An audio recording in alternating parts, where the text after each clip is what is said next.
Hello, in this tutorial I'll show you how to get boarding pass on Etihad Airways. The first thing I'd like you to do is launch your Etihad Airways account, which of course I've done right here. Now, how can you create an account on Etihad? Launch in the browser of your choice, locate the search bar. In the search bar, type etihad.com and follow through the on-screen prompt to create your account. After creating your account successfully, it's going to take you right into this fantastic homepage where you can now explore a lot of features to have an exciting time on Etihad. So now that we're here, let's quickly hop into today's text, which is how to get boarding pass on Etihad.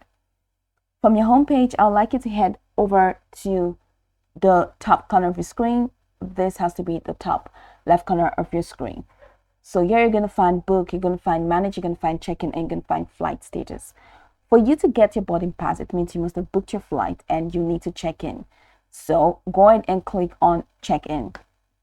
So here you have to enter your booking reference number and your ticket number, and head over here to enter your last name.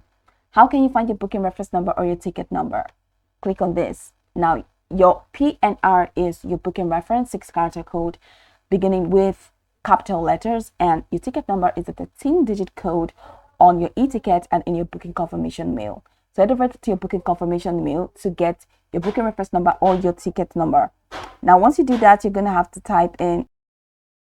to click on check in. Once you click on check in, it's going to take you to the passenger details window where you're going to find the details of your flight. And in there, you're going to find the option for you to download your boarding pass. So enter the passenger details window and locate your boarding pass and follow through the on-screen prompt for you to download your boarding pass. Now you don't need to go with the physical boarding pass. You can actually download it and have it saved, and you can use it through your phone at any time during check-in. So that's pretty much the process. This is how you can get boarding pass on Etihad Airways. Just go ahead and check in, go over to the passenger details window, check for your boarding pass, follow through the prompts to download, save it on your mobile phone, and use it that way. Now, I can go over this tutorial from top to bottom to get acquainted with the steps. Of course, once you're done, you'll be good to go. I hope this video marvelously helped you search.